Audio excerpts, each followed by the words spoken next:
All right, today we're going to be making a big ass bow using our Ankara wrap.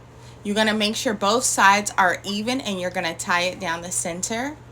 Make sure when you tie it down the center, your tension isn't too tight and it's not too loose, for this is going to be the foundation of your head wrap style. It's going to be like tying your shoe. You're going to take one end and do a bunny ear. The other side you're going to wrap around and pull it through the hole. From there, you are going to open up one side and tuck in the ends of your Ankara wrap inside of it. For that is going to be what keeps your bow in place. You're going to do it on the other side. Once you do it on that side, you're going to make sure you tie up any loose ends, make sure everything is tucked in properly, and you are good to go with your big ass bow. Make sure you like and subscribe for more beginner friendly tutorials like this one.